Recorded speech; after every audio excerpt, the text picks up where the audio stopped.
fantasy short stories. An Abyss Below Every Floor by A.J. Payler. Roland Otani tugged awkwardly at the unfamiliar knot at his neck as he pushed through the glass doors encasing his boss's office. "Cut that out," admonished Kurt Barthelme upon spotting his research lead arriving 5 minutes past their appointed meeting time. "Makes you look uncomfortable." The beams of morning sun filtering through the transparent glass wall smart panels lit up the man's massive glass desk perfectly, the inverse of the fabled daily Southern California golden hour. Roland plopped onto one of the 2 seats before Barthelme's desk. "I am uncomfortable," he said. "We shouldn't be doing things this way." "You've made your position eminently clear, Roland," Barthelme replied, rubbing his wrinkled forehead with the tips of his fingers. "That's why I asked you here this morning, to make sure we're all on the same page before our guests arrive." The walnut and brass nameplate set atop Barthelme's desk read, "Kurt Barthelme, Executive Director, Allen Institute of Cosmological Studies," as if that was a fact anyone likely to be sitting opposite him would ever be able to forget. Roland often thought the worst thing about working at the Allen Institute was being unable to get away from work in his downtime. Even Barthelme's casual comments got blown up into global clickbait as pundits scrutinized his words for any hint of what the man many called the preeminent genius of our time might have planned. And his name was plastered on all sorts of buildings around San Diego County. So even turning off the news or taking a break from social media didn't help. From his privileged position inside Barthelme's flagship organization, of course, Roland's view of the man was significantly different. He knew how much of the actual scientific work was delegated among scientists like him, toiling away behind the scenes while Barthelme jetted around meeting with heads of state and other very important people, giving endless interviews, strutting for the cameras, and keeping the Allen Institute and its vital operations uppermost in the public imagination. Roland didn't begrudge Barthelme his position.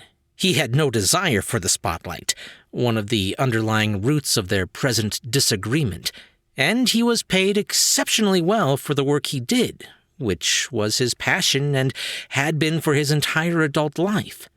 Within the multiversal scientific theory and research community, he was as well known and respected as Barthelme was among the public at large. But that community was much, much smaller and far less influential.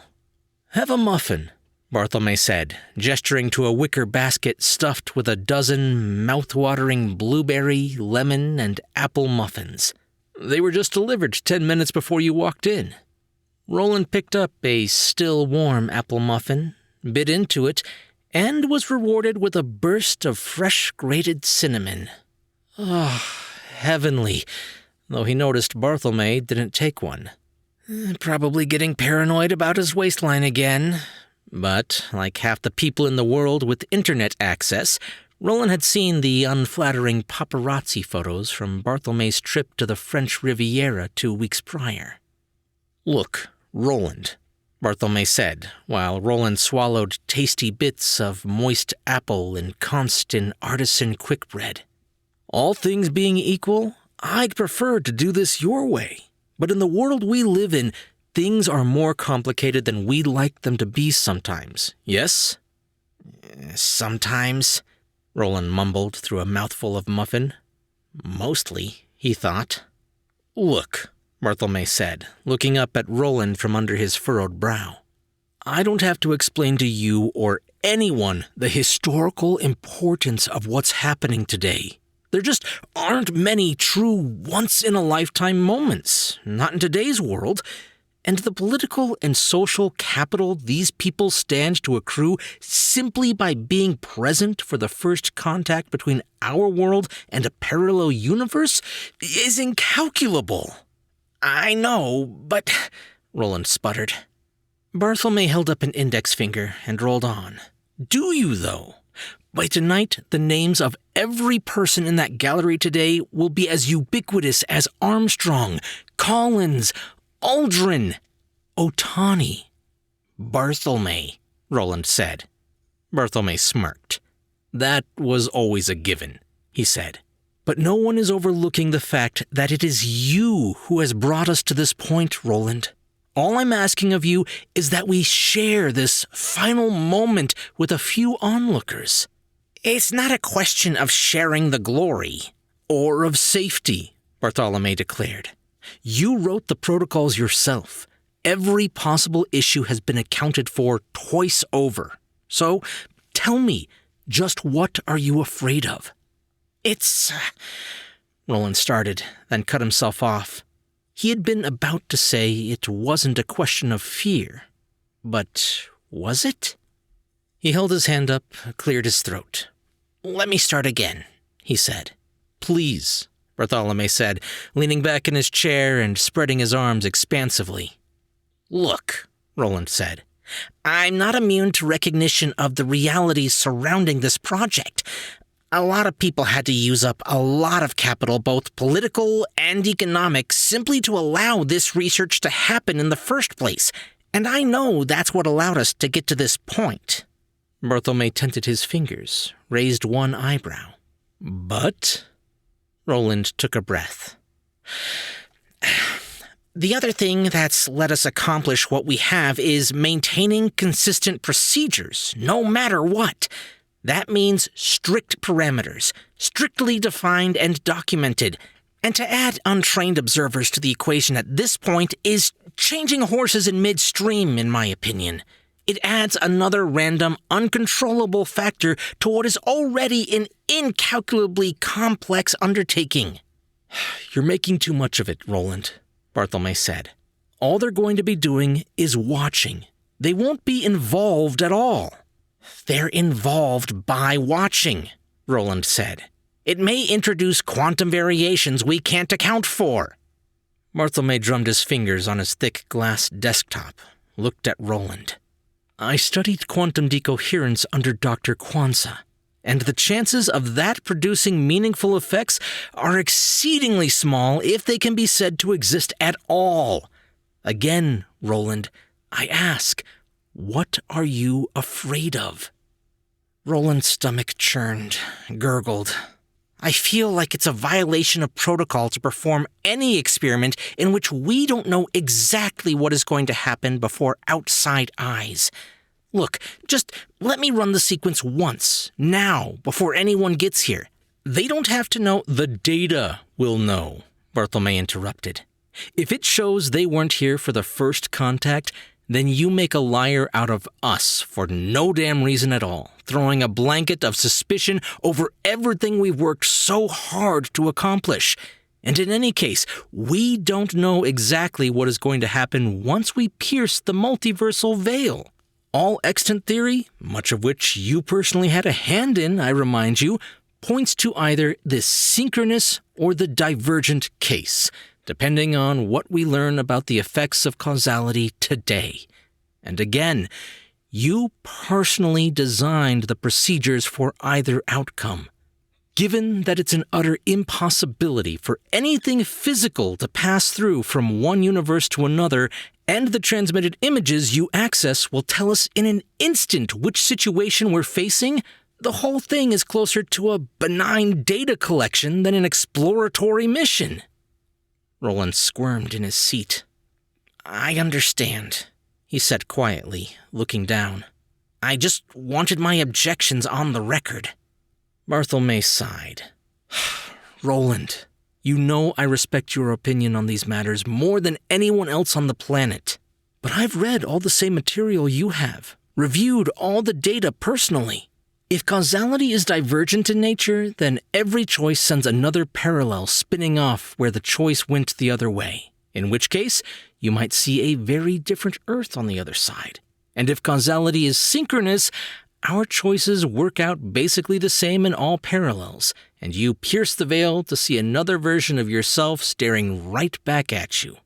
But either way, All our visitors are here to do is see what's on the other side at the same time you do, then leave. You think I'd put the lives of the most powerful people on the planet in the path of any real danger? Not a chance." "I'm not saying you would," Roland said. "So what am I missing then?" Bartholomew replied, palms up. "Come on, I'm listening. Explain it to me.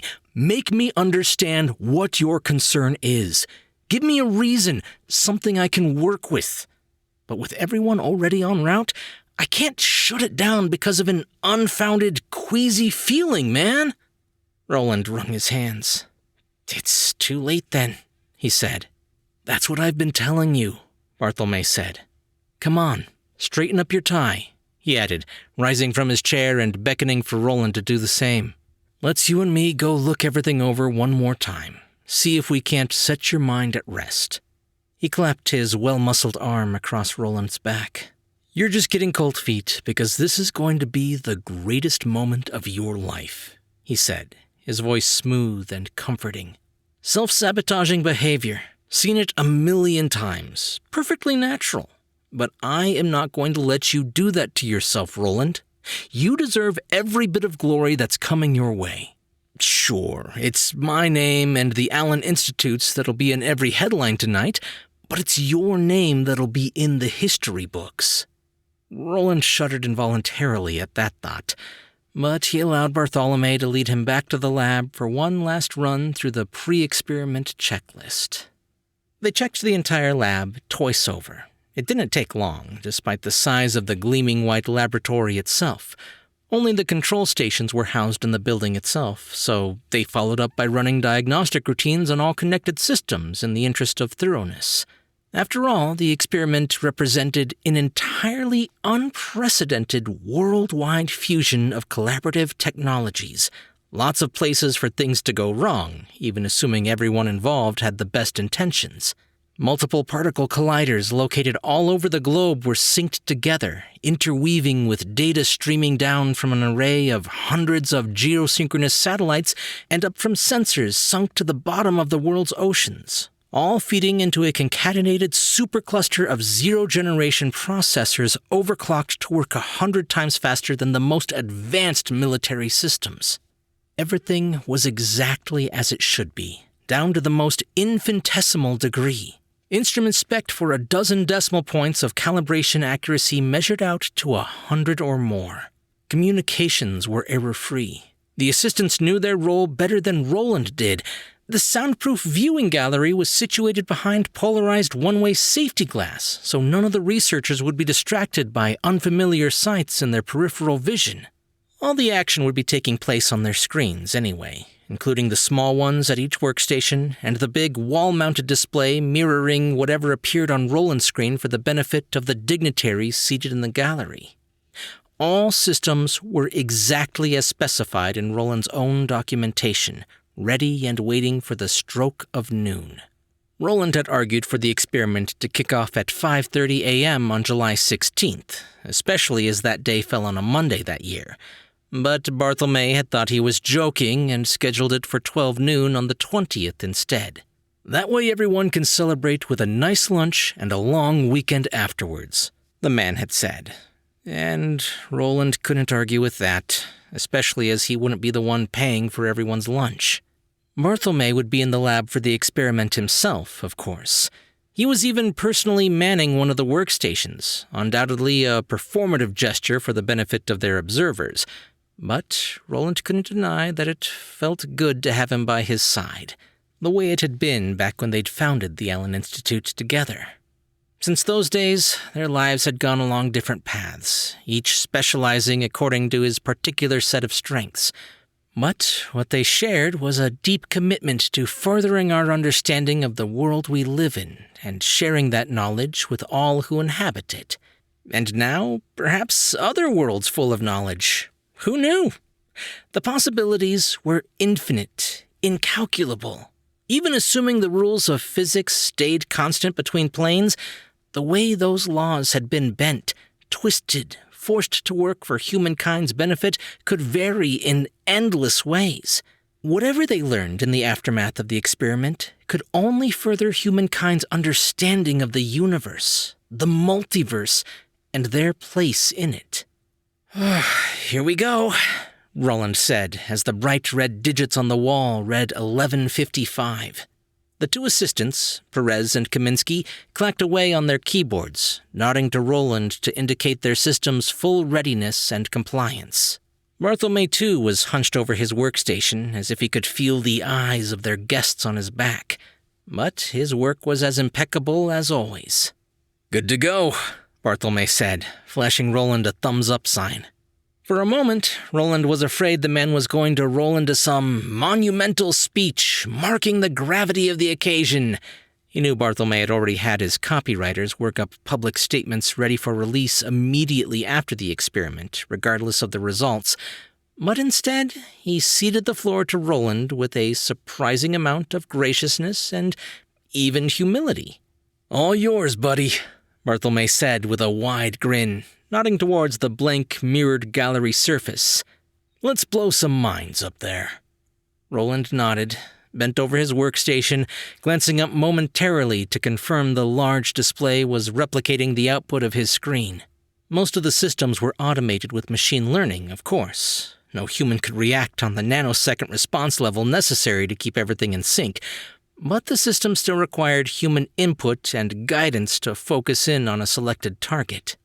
Bartholomew and Roland had jointly decided on what they assessed as an accessible goal for the day's experiment, transmitting visual and auditory data from the universe directly adjoining theirs, only a few wavelengths away on the multiversal axis.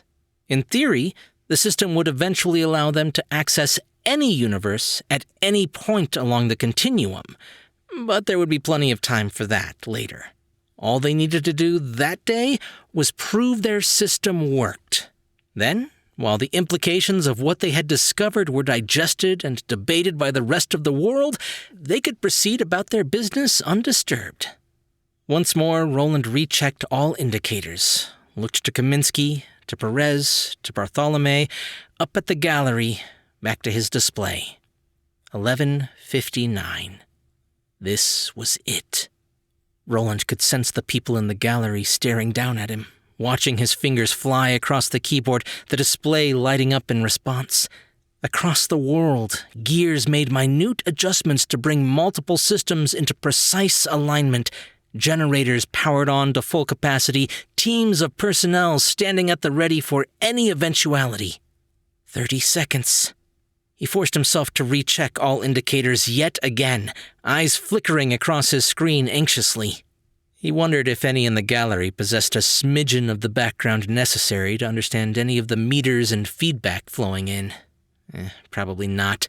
In those exalted spheres, even those with intelligence sufficient to grasp the relevant concepts were reduced to consuming them via briefs, summaries, and synopses filtered to them through the multiple layers of subordinates. At a certain point, one had to decide whether to be a specialist or a generalist, and all figureheads had to be generalists by nature. Like Bartholomew. 15 seconds. He glanced over at Bartholomew, chest up, shoulders back, smile fixed in place. But Roland had known him a long time and recognized the flickers of terror deep in his eyes. The sight of that fear was reassuring. It meant Bartholomew was still human. Not to be apprehensive at this moment would make one either a fool or a narcissist, or both. The countdown was ridiculous, he thought. Drummed-up drama for the benefit of the onlookers. The command was already entered, waiting only for him to submit it for the process to initiate. And whatever they would discover would have been there all along. Nothing would really change, other than in the understanding and perception of humankind. 5. His hand trembled, hovering over the enter key, and he breathed deeply, struggling to steady his nerves. 3, 2, 1. He entered the command. The meters and gauges disappeared from his screen, shunted off to Perez and Kaminsky to monitor. The flickering display lit up his skin with an ultramarine cast, reflecting the flashing cobalt rectangle blazing from the large wall monitor above their heads as the system labored to process the zettabytes of data pouring in, yotaflop processors running algorithms capable of resolving the chaotic torrent of ones and zeros into a two-dimensional window on another universe. Roland bit his lip. The flickering slowed, stopped. The blue faded, giving way to an unbearably brilliant, pure white, pouring forth from the monitors as if a camera had been pointed directly at a bank of xenon lamps. Instinctively, he raised his forearm, but before he could shield his eyes, the white vanished, replaced by the deepest obsidian darkness imaginable. So black it was as though it was actively absorbing light from the room. And then the white. And then the black. Roland pored over his auxiliary display, glancing to Kaminsky, to Perez. Everything was running properly. Bartholomew sat gaping openly at the monitor on the wall above their heads, but a glance at his workstation showed the minor processes Roland had allocated to him were also functioning at full capacity. Roland felt dampness on the back of his neck, straining to catch his breath, both hands running through his thinning black hair. What had he missed? Nothing. Everything was working properly. All the instruments said. It couldn't be. But there it was. "Shut it down," he barked at Bartholomew. "Get those assholes out of here, now!" Bartholomew's eyebrows shot up. "Shut it down. Do it now," Roland said. Bartholomew's eyes flicked up at the gallery window. "But what should I—" "Tell them whatever you need to," Roland said, simultaneously gesturing to Perez and Kaminsky. "Just get them the fuck out of here!"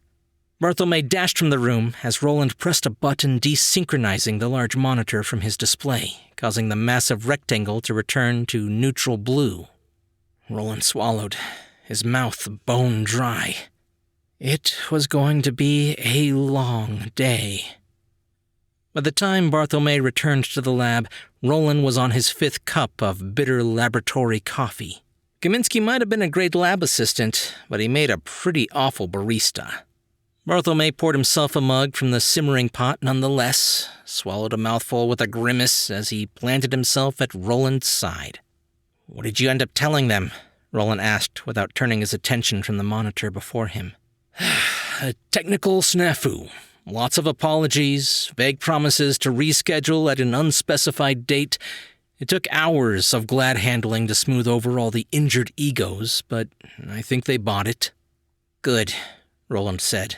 "That's good. Do you think anyone up there is close to smart enough to understand what they were seeing?" Bartholomew rubbed his temples. "I sure as fuck hope not. I'm not sure I am." Roland grimaced. "You mean you wish you weren't? I certainly do, now." Bartholomew held his head in his hands. "Is there any chance it could have been something else?" Roland shook his head. "I spent the entire time since you left running up and down the dial. The theory is sound. Those universes, the space for them to exist, that's where it should be. Only there's nothing there." "Anywhere?" "Anywhere. Any frequency, any wavelength, any dimension. This is the only plane where anything developed, where matter resolved into energy and vice versa. All the others remain in potential states, oscillating endlessly between nothing and something, eternally unable to commit to energy or matter." "Jesus," Bartholomew muttered, overcome. "God, if this is all there is—" "Exactly," Roland said. "Everything changes. Everything." "There's no hope," Bartholomew said, wiping his eyes. "Bound eternally within the limitations of this 4-dimensional plane of existence, stripped of the illusion that there might be some path beyond?" He shook his head, slowly, sadly. "They'll kill each other. Once the implications sink in, really sink in, they'll all just kill each other." "Or they'll realize what they have to do to survive," Roland said. "But either way, I'm in no rush to find out." Bartolomé looked at him. Roland looked back. Eventually, Bartolomé brushed off his lap, stood up. There was a technical error.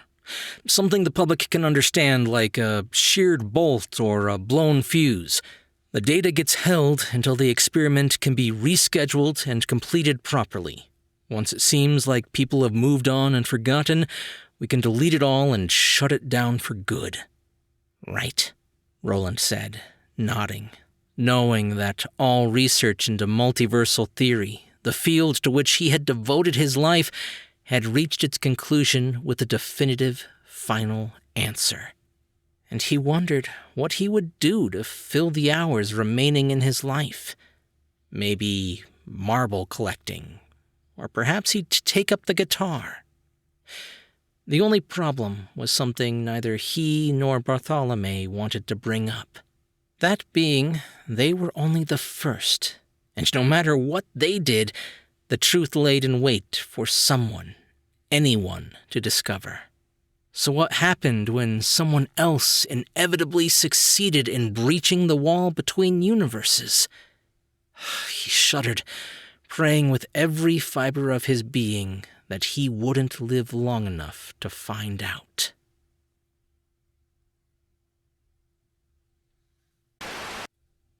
Born to multiracial heritage in the same Honolulu hospital as Barack Obama, A.J. Payler earned his English degree from the University of Hawai'i before eking out various livings as a musician, technical writer, radio broadcaster, military contractor, audio engineer, comic store clerk, short order cook, press clipping agent, music journalist, and congressional archival assistant, managing to shake hands with luminaries from Kurt Vonnegut to Lemmy from Motörhead along the way. Since turning his attention to writing full-time, he has released the novels The Killing Song, World of Heroes, Lost in the Red, Terror Next Door, and Bank Error in Your Favor. His short writing has been published by Suspect, 2228, Flipside, Songwriter's Market, Creepy Podcast, Cloaked Press, Short Story, Substack, Flash in a Flash, Tailspin, Razorcake, and more. He has also released several albums of original music and opened for artists such as Silkworm and the Schizophonics, continuing to perform live as often as time permits. He lives in Southern California with his family. Further detail on his writing and music is available via linktree/AJ Payler and ajpayler.com, links in the description, where readers can get free stories by signing up for the AJ Payler newsletter. Hey guys, I hope you enjoyed that story. When I read this one, I did not think it was going to go the way it did. I figured it was going to be some multiversal beast, or they open up and see that it's hell on the other side, or they collapse their own universe. I've seen a lot of multiversal stories that end that way. But this one might be the most terrifying I've ever read, because it's quite possible. And whether you're looking at it from a religious perspective or a scientific perspective, knowing that we're alone is horrifying. Anyway, I hope you guys enjoyed that story. If you did, be sure to leave a thumbs up and a comment if you're on YouTube. Or if you're listening to the podcast version, just be sure to subscribe for more brand new short stories. I'm Chris Herron, and that's it for today's Tall Tale TV.